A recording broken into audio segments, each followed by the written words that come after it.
This harmless-looking truck just got banned in 12 states, and the reason why will make you question everything you think you know about vehicle regulations.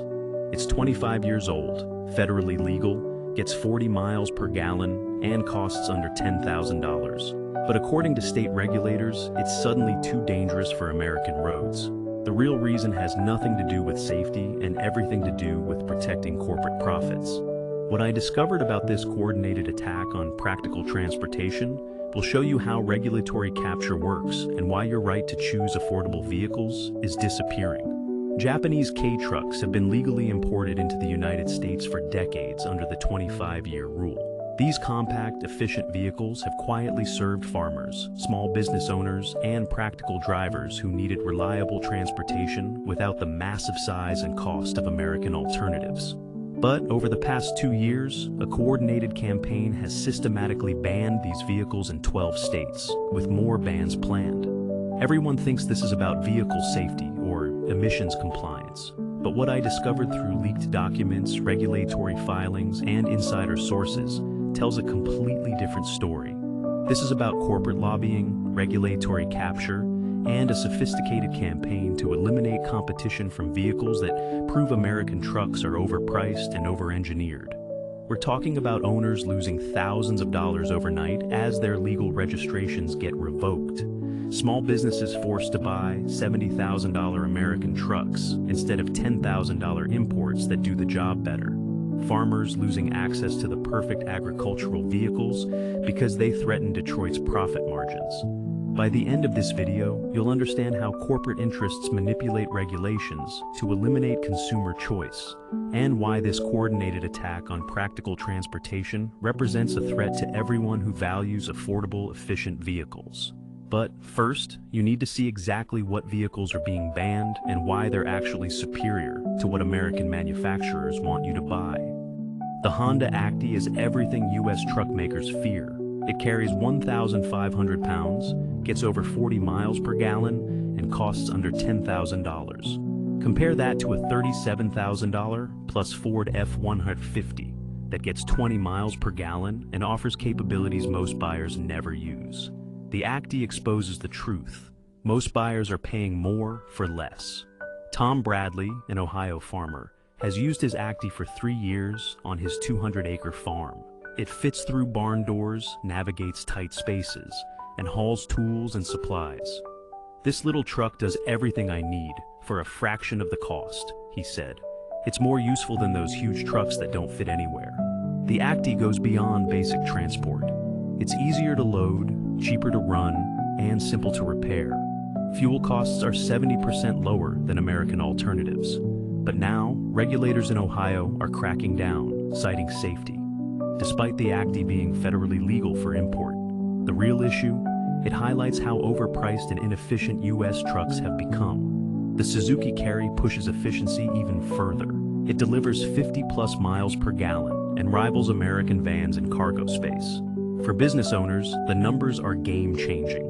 Maria Santos, a caterer in Phoenix, runs her business using a Suzuki Carry.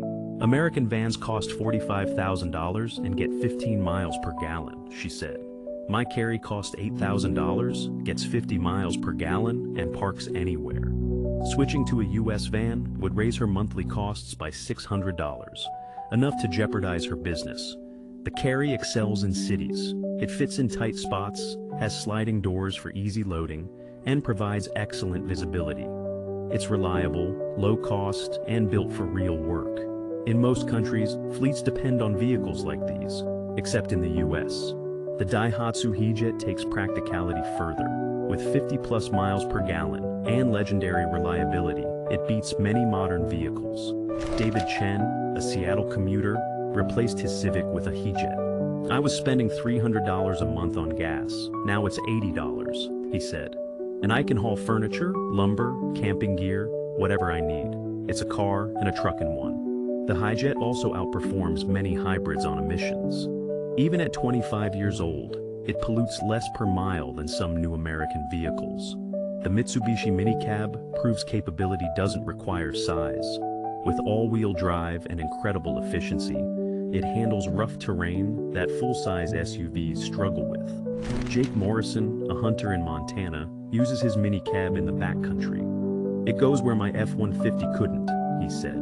It's more nimble, less damaging to trails, and I fill the tank for $50 instead of $120. The minicab also offers cargo, passenger flexibility, durable construction, and simple mechanics, making it cheap to own and easy to fix.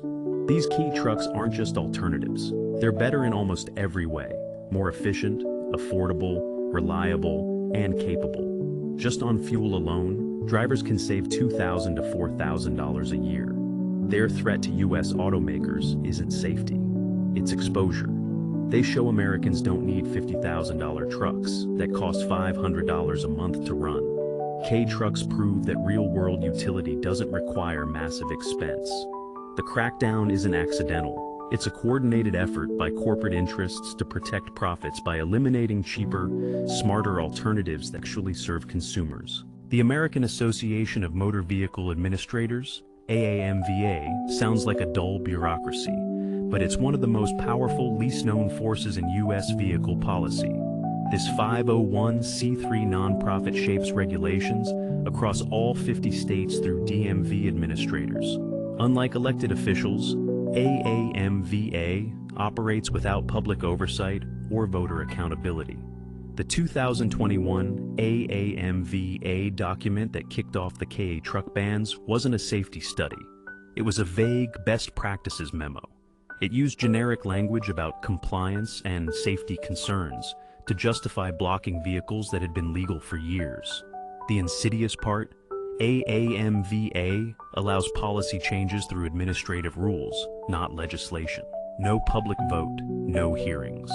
Just overnight bans on legal vehicles, without input or appeal.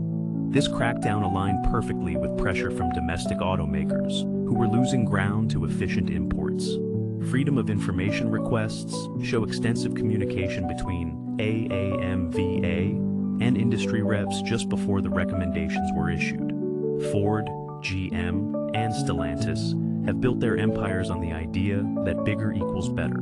K trucks destroy that narrative, offering better fuel economy, real-world utility, and lower cost. A $10,000 Honda Acti getting 40 miles per gallon makes a $70,000 F-150 at 20 miles per gallon look like a ripoff. And the stakes are huge. The average new truck now costs $60,000, up 89% since 2010. These high-profit sales fuel executive bonuses, shareholder returns, and lobbying budgets. Every buyer who picks a K truck over a domestic pickup means $50,000 lost to the industry. Lobbyists have reframed the issue as one of safety, not competition. Groups like the Alliance for Automotive Innovation have sponsored white papers casting doubt on K truck safety while ignoring their fuel efficiency and low emissions. Then there's the dealer lobby, terrified by direct-to-consumer sales. Importers sell K trucks without the $3,000 to $8,000 markup dealers rely on. Independent mechanics can service them, cutting into dealer revenue even further. The National Automobile Dealers Association, NADA, claims these sales threaten consumer protection. In truth, dealer franchise laws protect profits, not buyers. States with direct sales see lower prices and higher satisfaction. This is classic regulatory capture. Industry sees a threat, funds studies to justify restrictions, works with insiders to block competition. AAMVA is the perfect tool, operating outside democracy but controlling vehicle policy nationwide. States like Maine, Rhode Island, and Pennsylvania use nearly identical language to ban key trucks. These weren't independent decisions. They were part of a coordinated strategy fed through AAMVA. The safety claims fall apart under scrutiny. K trucks meet federal standards for their class and age. They have fewer crashes per mile than full-size vehicles. Their lower speed and weight make them safer for pedestrians in urban areas. The emissions argument is weaker still. K trucks outperform most modern vehicles in miles per gallon and lifetime emissions. Banning 25-year-old efficient vehicles while promoting newer, less efficient ones raises total emissions. The targeting makes the agenda clear. Classic cars with no airbags, legal, Modern K trucks with airbags and crumple zones? Banned. Corporate influence runs deep. Through lobbying, research funding, campaign donations, and a revolving door between AAMVA and auto manufacturers. Former regulators become industry executives. Industry executives serve on AAMVA boards. The result? Industry influence at every level. The K truck bans set a dangerous precedent. Today, it's mini trucks. Tomorrow, it could be European diesels, Chinese EVs, or any efficient alternative that threatens domestic profits. This is regulatory capture at its most refined, weaponizing government to eliminate competition while claiming to protect consumers. The real goal is preserving corporate profits by blocking access to affordable, practical vehicles. And beneath it all lies a bigger truth. This isn't just about K trucks. It's about using the administrative state to restrict consumer choice and entrench monopolies under the guise of public interest. Maine became the testing ground for regulatory tyranny when officials decided to retroactively ban vehicles that had been legally registered for years. Nikki Batchelder, Maine's registration section supervisor, didn't need legislative approval or public hearings to destroy thousands of dollars in private property. She simply reinterpreted existing regulations to achieve the desired result. The Maine approach was breathtakingly aggressive. Instead of just stopping new registrations, officials actively hunted down existing K truck owners and revoked their plates. Letters arrived without warning, informing owners that their legally purchased, legally registered vehicles were suddenly deemed unsafe and unfit for highway use. No compensation was offered, no appeal process was provided, and no consideration was given to the financial devastation this caused. Robert Chen received his revocation letter on a Tuesday morning in March 2023. His 1998 Honda Acti, which he'd used for his landscaping business for 2 years, was suddenly illegal to drive. "I bought this truck legally, registered it legally, and used it for my business," Robert explained. The Maine model revealed the terrifying power of administrative agencies to destroy private property without due process. No court order was required, no legislative action was necessary, and no compensation was mandated. A bureaucrat's interpretation of existing regulations was sufficient to eliminate thousands of dollars in legally owned property. Rhode Island refined the Maine approach with more sophisticated legal maneuvering. Instead of changing laws, officials simply reinterpreted existing statutes to achieve the same result. General law 31-3-5 allowed registration denial for vehicles deemed mechanically unfit or unsafe for highways. By adopting AIMVA's expansive definition of unsafe vehicles, Rhode Island could ban K trucks without legislative action or public debate. Walter Kretich, Rhode Island's DMV administrator and AIMVA board member, had helped craft the best practices document that provided justification for the bans. Implementing those recommendations in his own state demonstrated their effectiveness while encouraging broader adoption across the AIMVA network. Chuck Hodzinski discovered Rhode Island's new interpretation when he received 2 letters on the same day targeting both his Honda Acti and Daihatsu Hijet. The timing suggested coordination beyond coincidence. This was a systematic campaign using identical reasoning and language across multiple vehicles and owners. The Rhode Island approach was more legally defensible than Maine's retroactive revocations, but equally devastating for owners. Massachusetts attempted the most comprehensive assault on imported vehicles, preparing to ban virtually every popular Japanese. We are about to grind our beans, the beans that we have washed with the pepper. When you're grinding it, popular Japanese import in a single administrative action.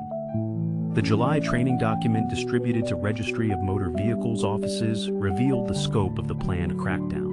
Honda Acti trucks and vans, Daihatsu Hijets, Suzuki Carries, Mitsubishi Minis, essentially every practical imported alternative to expensive American vehicles. The Massachusetts approach demonstrated the coordination between states and the sophistication of the anti-import campaign. The comprehensive vehicle list, identical safety justifications, and simultaneous timing across multiple states revealed a level of planning that extended far beyond individual state initiatives. Matt Isgro and Mason Min found themselves at the center of the Massachusetts resistance when their Suzuki Carry registrations were threatened. The Facebook advocacy group that formed around the ban grew to over 900 members within weeks, demonstrating both the breadth of impact and the depth of community anger over arbitrary enforcement.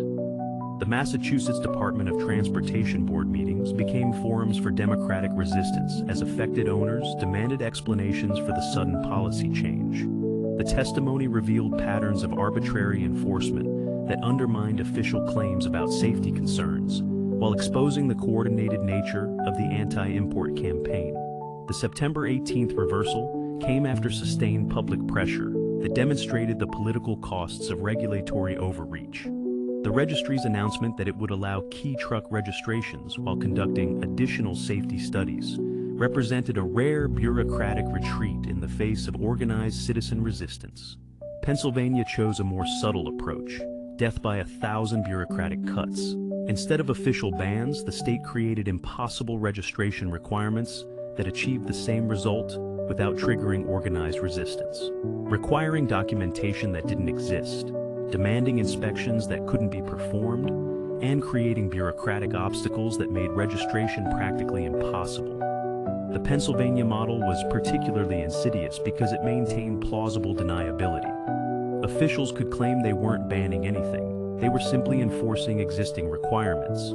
The fact that those requirements were impossible to meet was presented as the owner's problem, not the state's policy choice. The federal versus state conflict reveals the constitutional issues underlying these bans. Vehicles legal under federal law are being banned by states using safety justifications that don't apply to similar vehicles. A 1965 Ford pickup with no safety equipment remains perfectly legal, while a 1998 Mitsubishi with modern safety features is banned. This selective enforcement exposes the real agenda behind the safety claims.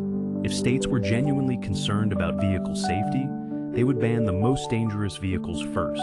Instead, they're targeting the most efficient and practical alternatives to expensive American products, while leaving genuinely unsafe vehicles untouched. The regulatory warfare against K-trucks represents a sophisticated attack on property rights and consumer choice, using administrative power to achieve what couldn't be accomplished through democratic processes. The coordination between states, the identical reasoning and language, and the systematic targeting of specific vehicle types reveals a campaign that extends far beyond individual state initiatives. The precedent being set threatens any property that competes with powerful interests. If states can ban federally legal vehicles through administrative interpretation, they can ban anything that threatens established business models. The regulatory state becomes a weapon for corporate protection rather than public safety. But behind every regulatory manipulation are real people suffering real consequences, and their stories reveal the human cost of this coordinated attack on practical transportation. Small businesses built around K-truck efficiency are being systematically destroyed by regulatory changes that force them to buy vehicles costing 7 times more to perform the same functions. Maria Santos discovered this reality when Arizona threatened to ban her Suzuki Carry, the vehicle that made her catering business profitable. Maria's business model depended on the Carry's unique combination of fuel efficiency, compact size, and cargo capacity. Operating costs of $200 monthly allowed her to offer competitive pricing while maintaining reasonable profit margins. The alternative, a $45,000 American cargo van with $800 monthly operating costs, would force her to either raise prices dramatically or close the business entirely. I started this business because I could afford to operate efficiently, Maria explained.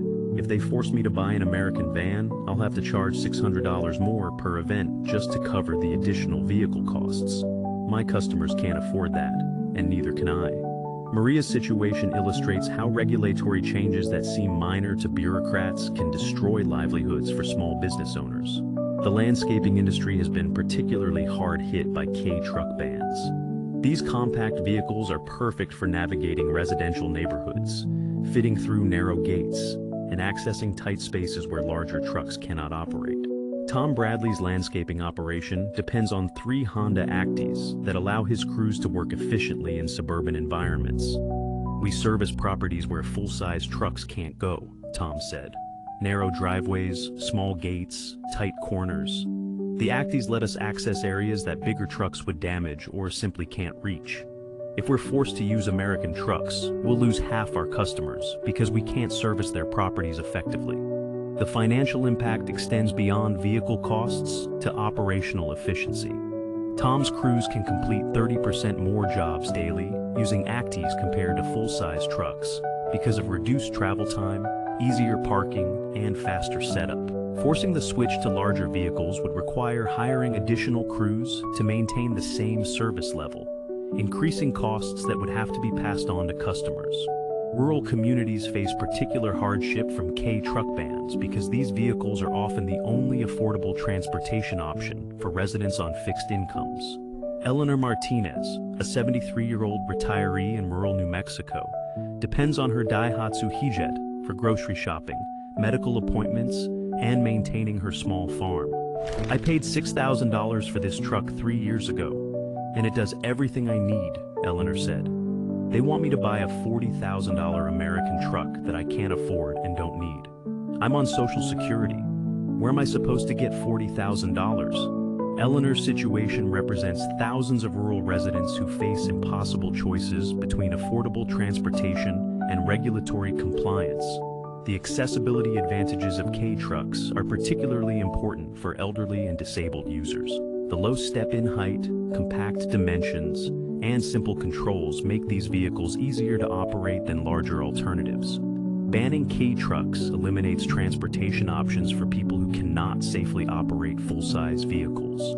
Environmental advocates have noted the hypocrisy of banning the most fuel-efficient vehicles available while promoting green alternatives that consume twice as much fuel. Dr. Sarah Chen, an environmental scientist studying transportation emissions, found that K-trucks produce 60% fewer emissions per mile than comparable American vehicles.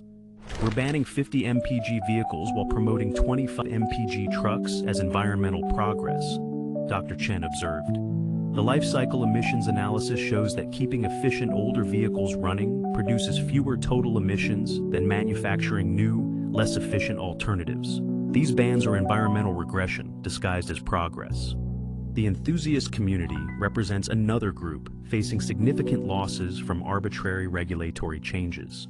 Classic car collectors who legally imported unique vehicles are watching their investments become worthless overnight as states retroactively ban previously legal vehicles. James Wilson spent $15,000 importing and restoring a rare Suzuki Carry van that he planned to use for camping adventures. When his state banned K-trucks, his investment became worthless. I followed all the rules, paid all the fees, and did everything legally, James said. Now they're telling me my truck is illegal and I have no recourse. It's theft by regulation. The precedent being set threatens any vehicle that doesn't conform to current regulatory preferences. Today it's K-trucks, but tomorrow it could be classic cars, modified vehicles, or any alternative that challenges established interests. The arbitrary nature of these bans creates uncertainty that affects the entire collector vehicle market. Constitutional scholars have raised serious concerns about property rights violations inherent in retroactive vehicle bans. Professor Michael Roberts of Georgetown Law School noted that taking legally owned property without compensation violates fundamental constitutional principles.